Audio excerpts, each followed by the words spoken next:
teologi liberal. Satu adalah Christian Ferdinand Bauer yang memulai Tübingen School. Dan kedua adalah Adolf von Harnack.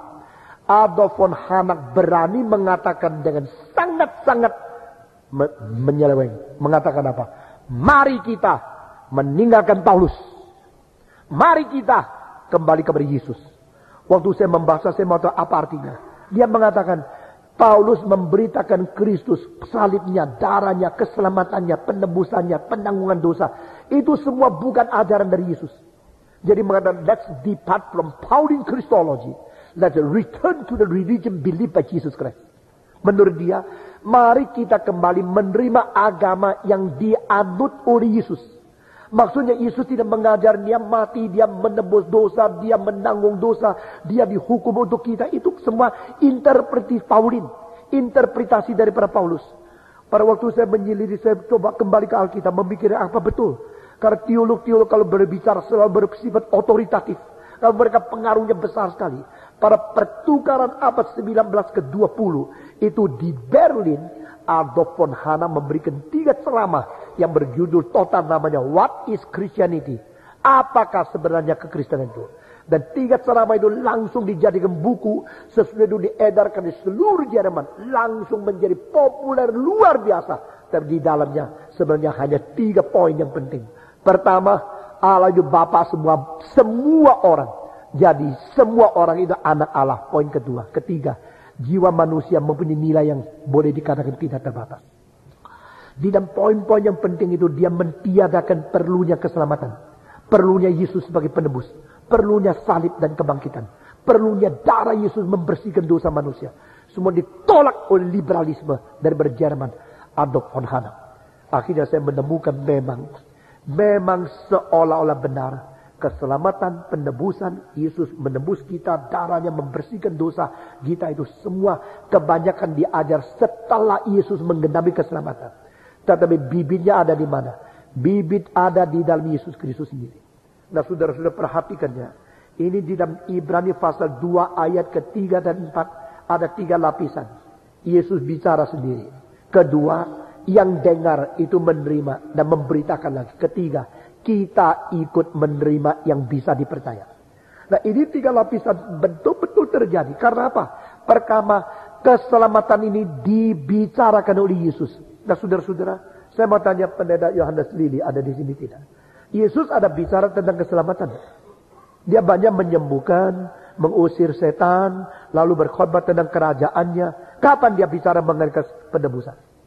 Lalu satu lagi, selain James Baker begitu, dia menerima uang-uang itu tidak bertanggung jawab.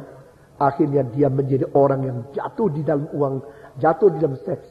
Dan dia jatuh di dalam memalsukan pekerjaan Roh Kudus. Kamu baju hijau, sakit asma, engkau akan dapat kesembuhan. Orang itu kaget, kok tahu ya sakit asma. Padahal pengurusnya keliling-keliling. Engkau sakit apa ya, boleh saya bantu? Sesudah lapor kepada dia. James Baker memakai satu earphone, dengar. Ada orang yang baju hijau, garis kelima, yang pakai kacamata asma. Pinggir yang merah, itu sakit jantung. Lalu dia pura-pura seperti Roh Kudus yang kasih tahu sama dia. Kenapa terbongkar? Karena seorang jurnalis meragukan. Lalu mengikuti kebaktian. Lalu menyelidiki. Hanya bongkar di surat kabar. Saudara-saudara. Sekarang bagaimana? Sekarang dijatuhkan hukuman 45 tahun di penjara. Saudara-saudara. Dan anaknya kasihan sekali sama papanya. Anak bilang, papa saya kok masuk penjara, jadi pendeta kok masuk penjara. Akhirnya didatangi sama satu newspaper yang kecil. Di Amerika banyak newspaper yang malam yang tidak penting. Supaya dia telanjang, difoto, bisa dapat uang, bisa menebus papanya keluar. Mamanya mati-matian nangis mengatakan, jangan. Engkau jangan. Akhirnya baru tidak. Itu semua dibuat. Orang kedua adalah seorang bernama Jimmy Swaggart. Jimmy Swaggart memecat pendeta yang dia anggap tidak bisa kerja sama dia. Lalu sudah memecat dia. Pendeta itu mengikuti jejak kakinya dia kemana. Akhirnya men-shooting dari jauh telelens. Dia pergi cari pelacur. Semua yang di-shoot itu dimasukkan kepada satu dokumen. dikirim ke pusat gereja sinode sidang Jemaat Allah Assembly of God di Colorado. Sesudah itu pusat panggil Jimmy Swaggart. Karena Jimmy Swaggart begitu terkenal, karena begitu berbakat, dia bisa berkhotbah sambil nyanyi, khotbah separuh sambil main piano, khotbahnya begitu menggerakkan orang. Kadang-kadang berkhotbah sampai angkat mikrofon sekaligus standnya diangkat terus. Dan dia punya program sudah sampai ke Hong Kong, ke Jepang, mau menjajah seluruh dunia di rumahnya, saudara-saudara, dan menerima persembahan yang banyak sekali. Jimmy Swaggart. Akhirnya setelah dipanggil, ditanya, apakah benar engkau mencari pelacur? Oh tidak. Saya tidak. Saya bersih. Saya suci. Oke, kalau begini duduk sebentar. Diputarkan filmnya. Dia kaget. Rahasia dia sudah tahu. Dia pergi cari pelacur yang terkenal. Sesudah masuk rumah itu, keluar. Mau setir mobil pulang. Akhirnya menemukan mobilnya bannya kempes. Kenapa? Ya pendeta asisten yang kempeskan. Sudah kempeskan, syutingnya bisa lebih lama. Dia masuk lagi ke pelacur itu. Minta dongkrak, pinjam sama orang lain. Lalu tempatnya di mana semua masuk. Akhirnya dia baru ngaku dosa.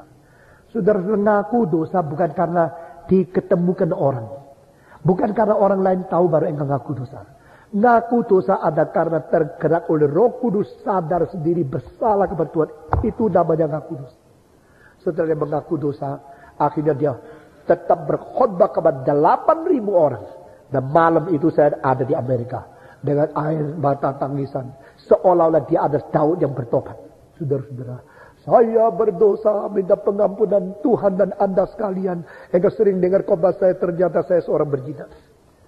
Tidak lama kemudian, pusat mengambilkan keputusan untuk memecat dia 2 tahun tidak boleh naik mimbar. Apa terjadi? Dia bukan saja tidak bertobat. Dia akhirnya mengumumkan keluar daripada gereja. Tidak mau dihukum oleh gereja. Dia tidak mau taat. Maka mendirikan yang lain lagi, yang baru. Saudara-saudara, setelah 2 orang ini, saya mendengar semua persembahan uang kepada gereja di Amerika untuk pekerjaan Tuhan merosot sampai 60%. Saudara-saudara, dan saya mau tanya, kalau sekarang orang Amerika diberikan angkat lagi, profesi yang paling mulia, yang paling kau hormati itu apa? Saya malu. Mungkin profesi sebagai pendeta itu sudah menurun ke jurang. Oleh apa? Oleh beberapa orang yang bakat paling besar. Kalau khotbah paling meluap, pendengar paling banyak. TV preachers yang tidak usah membesuk, asal menampil di atas mimbar, di atas tayangan TV, lalu menerima persembahan. Saudara-saudara, mereka tidak usah kerja banyak, asal beli waktu TV, langsung dapat uang yang banyak. Di sini kalimat ini sekali lagi mengingatkan saya. Kita tidak boleh mengabai-abaikan, menyia-nyiakan anugerah keselamatan yang pertama-tama dikatakan oleh Yesus. Lalu diberitakan kepada kita oleh orang-orang yang caranya boleh dipercaya. Saudara-saudara, saya mau tanya, siapa itu? Bagaimana mencapai itu? Saya berseru kepada semua yang menyerahkan diri mau menjadi saksi Tuhan. Menyerahkan diri mau menjadi hamba Tuhan. Jadilah seorang yang mengabarkan Injil dengan cara yang bisa dipercaya. Dunia memerlukan orang-orang seperti ini. Seorang di luar negeri berkata kepada saya, coba lihat halaman pertama, pendeta berzina. Coba lihat kekristenan kayak begini. Saya malu sekali. Setiap kali ada kabar-kabar seperti ini, apalagi dari orang tak Kristen. Coba lihat Kristen begini. Coba lihat pendeta begini. Lalu saya minta Tuhan kasih saya bijaksana dong. Supaya bisa menjawab mereka. Biasanya jawabnya ada, manusia, pendeta juga orang kok. Begitu kan ya? Pendeta juga manusia kok. Jadi biasa dong. Kalau begini tidak usah jadi pendeta dong. Semua manusia dong.